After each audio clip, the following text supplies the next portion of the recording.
de Orshova, a Belgrado. Temos muitos lugares e tesouros que podemos admirar. E a verdadeira joia é o próprio Danúbio. O Danúbio em Casanelli.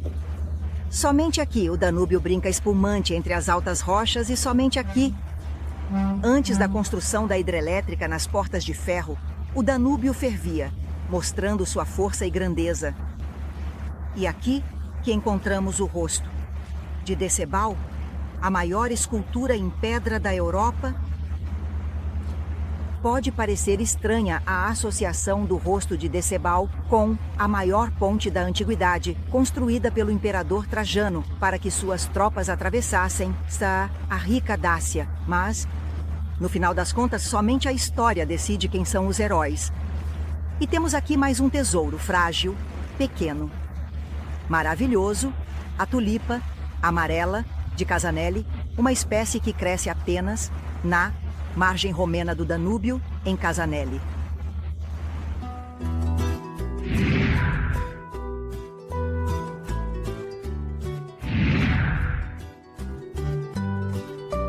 E começamos nossa viagem pelo Danúbio de Orshova com a pequena tulipa amarela, porque é uma espécie única.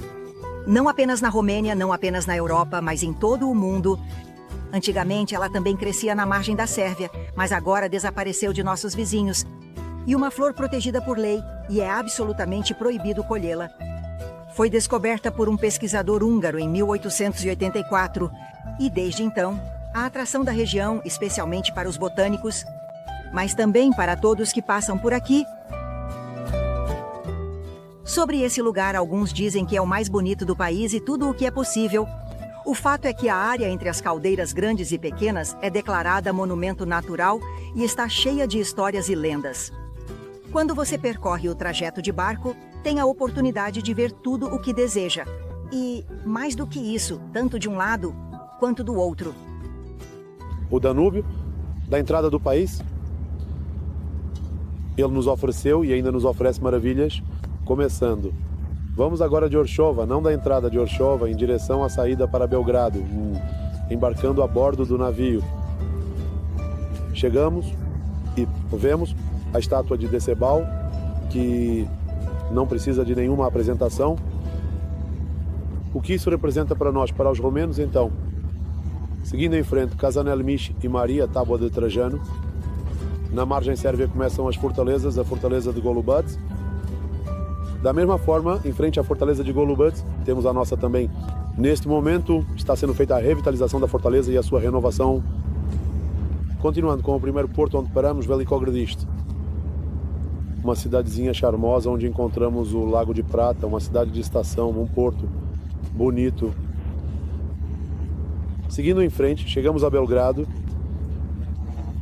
a confluência do rio Sava com o Danúbio, uma maravilha. Ali vocês viram a fortaleza de Belgrado. Espetacularmente bonita, né? A posição e tudo o que oferece, até mesmo diversão para as crianças. O parque com dinossauros.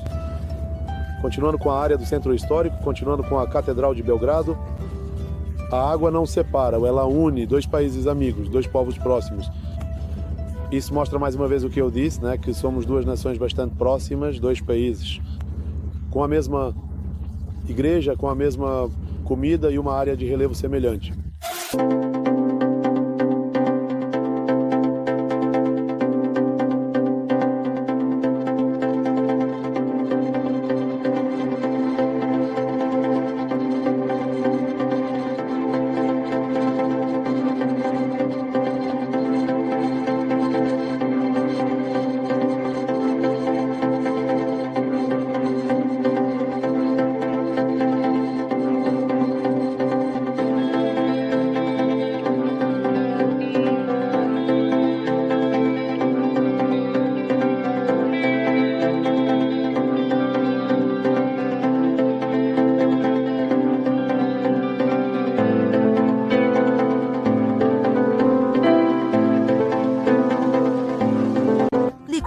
E entramos no edifício, percebemos o quão valioso é este lugar. Lepenski Virvir, um assentamento mesolítico com cerca de 9.000 anos.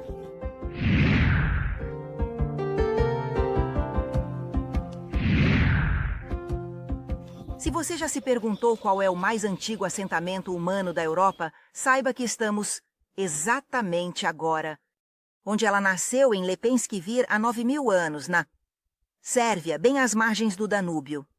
Além disso, o sítio arqueológico pode ser visto muito bem da margem romena. Lepenski-Vir é o mais antigo assentamento da Idade da Pedra, um assentamento europeu, porque aqui foram encontrados os primeiros sinais da transição da vida nômade para a sedentária. Cultura neolítica e mesolítica, que é descoberta aqui às margens do Danúbio. Foi uma cultura muito progressiva, 7.000 anos antes de Cristo. Essa cultura, Lepenski-Vir, é uma grande descoberta. Não só para a Sérvia, é uma descoberta para, como disse, a humanidade, para a Europa inteira. Faz parte de Vicha Turdas, mas é isso. Vincia é um pouco mais antiga e uma área maior. A base de cada casa é um arco de círculo de 60 graus, o que demonstra que as pessoas tinham conhecimentos de geometria. Dentro cada casa tinha um lugar especial de pedra onde o fogo ardia.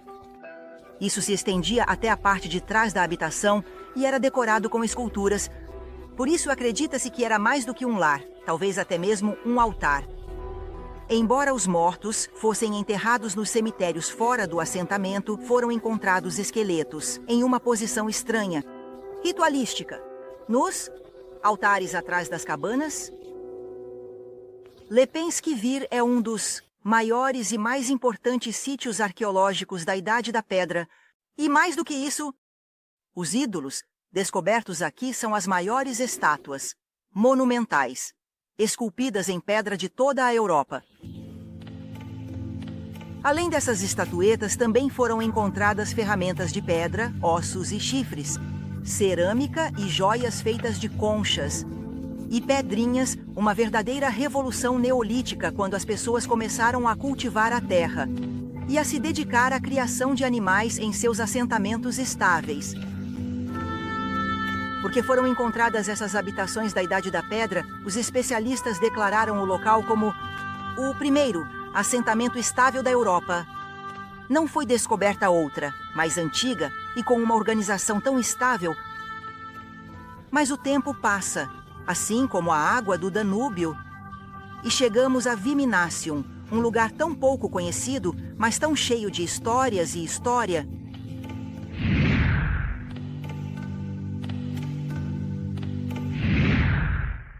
Estamos no lugar onde o imperador Trajano estabeleceu seu quartel-general durante as batalhas com os dacos, ou seja, em Cote Viminacium, do outro lado do Danúbio, na Sérvia de hoje. Viminacium era uma cidade muito importante e recebeu o título de município durante o imperador Adriano. Aqui ocorreu uma luta pela vida e pela morte, entre aquele que viria a ser o famoso imperador Diocleciano e Carino, aquele que lhe cabia por direito título imperial. Carino morreu e até hoje não se sabe se, glorioso na batalha, foi traído por seu próprio exército ou assassinado por um oficial que acabara de descobrir que ele teve um caso com sua esposa. O vencedor, ou seja, o imperador Diocleciano, será aquele que tirará o Império Romano da crise e que ficou na história graças às numerosas reformas administrativas, militares, financeiras e políticas que iriam contribuir para o progresso do Império Romano. Trajano e os dacos viveram nesta área até o século I, quando o Império Romano conquistou toda a Península Balcânica. Da época romana, há aqui uma necrópole muito bem preservada e restaurada. A necrópole de Viminacium é uma das mais importantes e bem preservadas necrópoles da época do Império Romano. Ela foi construída no século II, ou seja, mais ou menos na época das lutas com os dacos. Os arqueólogos descobriram camadas, após camadas de sepulturas pertencentes, é evidente, à aristocracia romana. Viminacium foi destruído pelos hunos, depois repovoado pelos ostrogodos, e então os otomanos chegaram aqui, De qualquer forma, a cidade nunca mais recuperou o brilho que teve na época em que era a capital da Moésia Superior. Viminacium foi incluído na lista de monumentos culturais de importância excepcional para a Sérvia.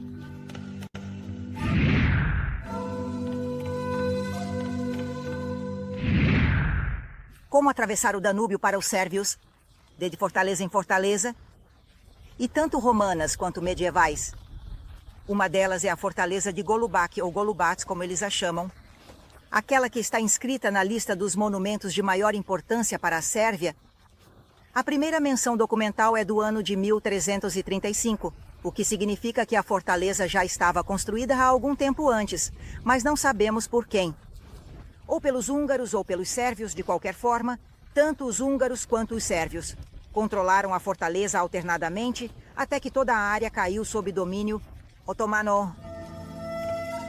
No final do século XIV, o Império Otomano havia chegado às fronteiras sul do Reino da Hungria. Só a Sérvia ainda estava em seu caminho e então o déspota sérvio, Stefan Lazarević, fez em 1426 um acordo com o rei da Hungria, Sigismundo de Luxemburgo, pelo qual cedia à Hungria a fortaleza de Belgrado e Golubac, em troca da proteção da Sérvia pelas tropas de Sigismundo e do reconhecimento de Jorge Branković como sucessor do déspota Stefan.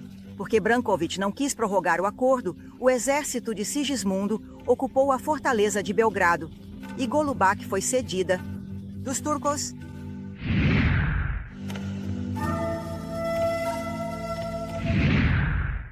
Na Batalha de Belgrado, o famoso cerco de Belgrado, em 1456, João de Hunyadi liderou os exércitos cristãos e obteve uma vitória retumbante contra os otomanos.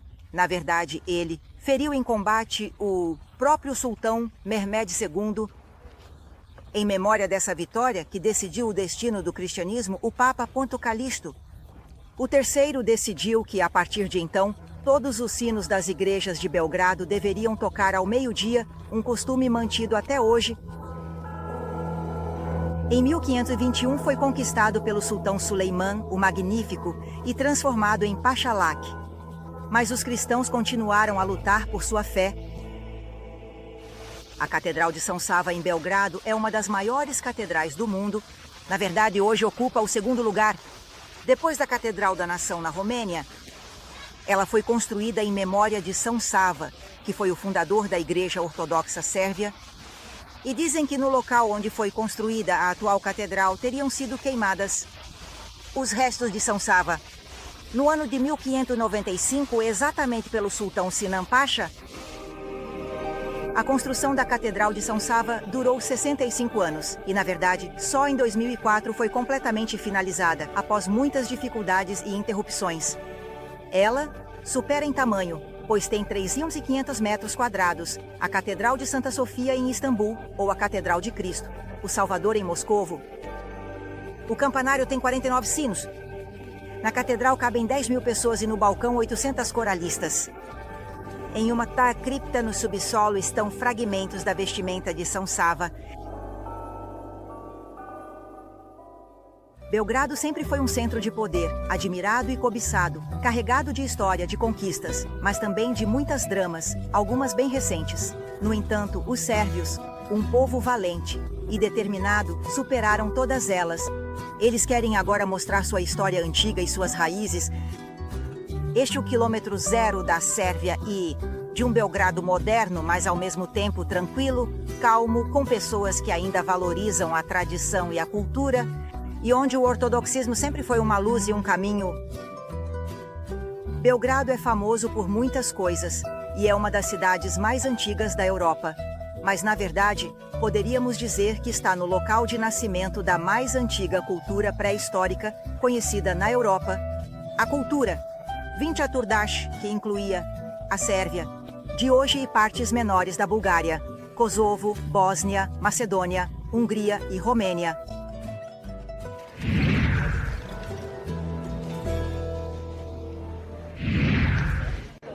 Estamos no lugar onde nasceu a civilização europeia. Pelo menos é o que afirmam os historiadores sérvios com evidências Assim como a civilização do Egito Antigo nasceu ao redor do Nilo e a civilização da Índia nasceu ao redor do Ganges, todas as grandes civilizações surgiram em torno das águas mais importantes. E o Danúbio deu origem a uma cultura, agora, 7007, de anos, que se chama cultura Vincha Turdas. E nós estamos no epicentro da cultura Vincha Turdas, ou seja, na atual Belgrado. Foi uma das grandes culturas neolíticas, cujas, veja, vestígios foram descobertos inclusive no território da Romênia, uma cultura arqueológica que conheceu uma prosperidade extraordinária para a época. É bem conhecido que durante culturais arqueológicas, a população experimentou um crescimento extraordinariamente grande.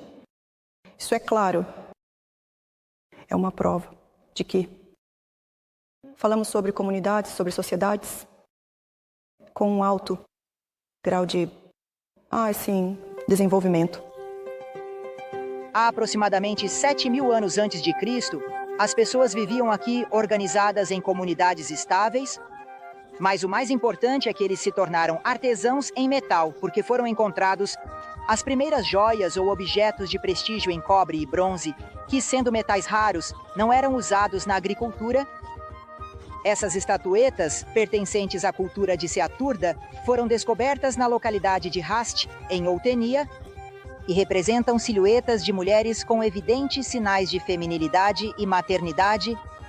Uma delas retrata até uma mulher que parece estar amamentando seu filho enquanto o segura nos braços. Elas também tinham um estilo de vestuário deduzido a partir das roupas das estatuetas de mulheres com túnicas e saias, cones decorados com padrões geométricos. Eles se vestiam com tecidos coloridos e pintavam suas casas de vermelho, além de usarem joias feitas de conchas de caracol, ossos ou trançados. Portanto, eles também tinham preocupações artísticas. Artístico. Pode ser um pouco exagerado, porque as pessoas nesse nível, nesse período histórico, claramente não tinham, e não acredito que usassem esse conceito de arte, de artístico. Não produziam algo por simples, fato que era lindo. Acho que essas peças têm um significado e uma função múltipla. Claro, do nosso ponto de vista, elas de fato têm um valor estético. Elas são bonitas por sua própria natureza, pela maneira como algumas delas foram moldadas, pela forma como foram decoradas. No entanto, eu acho que essas peças tinham, em primeiro lugar, uma função prática. É difícil dizer exatamente por que as pessoas da pré-história, por que a sociedade vinciana, assim como muitas outras comunidades neolíticas, criaram esse tipo de artefatos. A função prática das estatuetas poderia ser a de ídolos, aos quais eles se adoravam. De qualquer forma, as joias e as estatuetas indicavam, em primeiro lugar, a posição social de quem as possuía. Porque não foram encontradas armas, os especialistas chegaram à conclusão de que as pessoas assimiladas à cultura Vinciaturdas não eram guerreiros. É uma coisa que podemos dizer em geral sobre a maioria das comunidades neolíticas. Eram sociedades mais pacíficas? Sim. Vinciaturdas é chamada de cultura e não de civilização, porque não foi demonstrado que eles tinham um alfabeto, um código de sinais, pelo qual se comunicavam. No entanto, os símbolos, as estatuetas e a cerâmica Vinciaturdas têm características únicas que a tornam reconhecida em todo o mundo. Vincea é apenas uma das múltiplas culturas neolíticas cuja existência foi documentada no território da Romênia.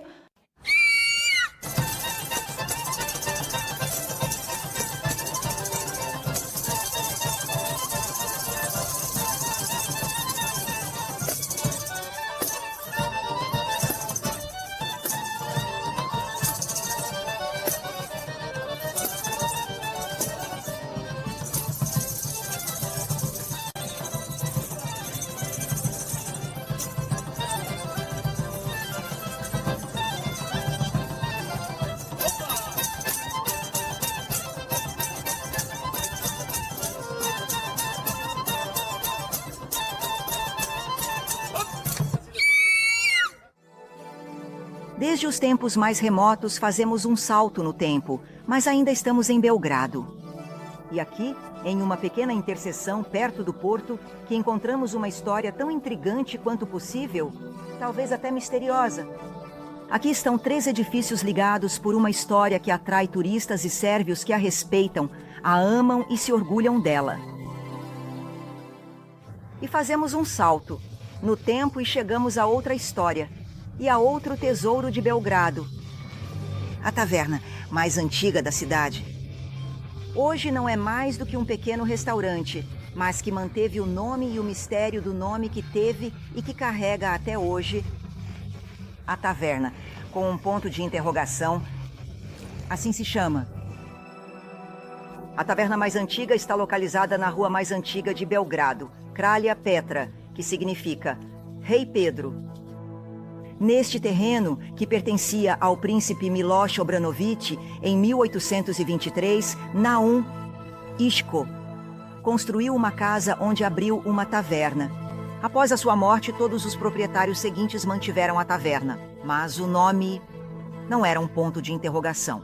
Desde o começo, ela se chamava Kafeneaua Srbi. Depois, em 1878, passou a se chamar Esintomina, em homenagem ao médico do príncipe Miloš, e mais tarde, a cafeteria do pastor, mas porque estava localizada perto da Catedral de São Miguel e assim era conhecida, o proprietário, Ivan Pavlovich, realmente queria mudar o nome oficial para Kafeneaua na Catedral. Isso não pôde ser aceito pelas autoridades eclesiásticas, que exigiram rapidamente a mudança do nome. E assim, em 1892, o proprietário colocou na entrada da taverna um ponto de interrogação como forma de protesto. E assim, que o nome taverna com um ponto de interrogação ficou. Mas eu dizia que toda essa área é misteriosa. Miloš Obranović foi uma figura extremamente importante. Foi príncipe da Sérvia por muitos anos, participou da primeira revolta sérvia contra os otomanos, liderou os sérvios na segunda revolta sérvia e foi o fundador da Casa Obranović, conseguindo transformar a Sérvia em um ducado autônomo dentro do Império Otomano. Embora estivesse casado com a princesa Ljubica, ele a atraía sempre que podia, e dizem que, em um acesso de raiva, a princesa matou uma das amantes do príncipe. Mas, em vez de enfrentar as consequências, o príncipe Miloš presenteou sua esposa com um castelo bem neste lugar, sendo este outro ponto de interrogação.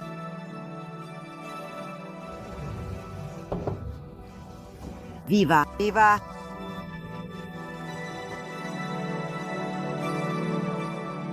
Temos neste cruzamento, ao lado da taverna, um ponto de interrogação na rua mais antiga de Belgrado, a residência da princesa Ljubica, a catedral onde o temido príncipe foi enterrado. Miloš Obranović, reconstruída por ele em 1840, sobre os alicerces da antiga do século XVI.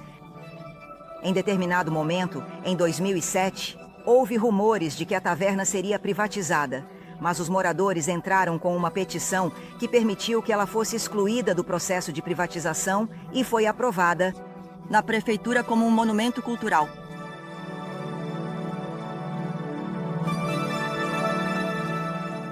Belgrado está mudando de um dia para o outro. O tempo passa, mas os verdadeiros valores permanecem. Esta é a mensagem que transmito aos sérvios. A história da Sérvia e do velho Belgrado merece ser conhecida e preservada, e aqui não cabe mais nenhum ponto de interrogação.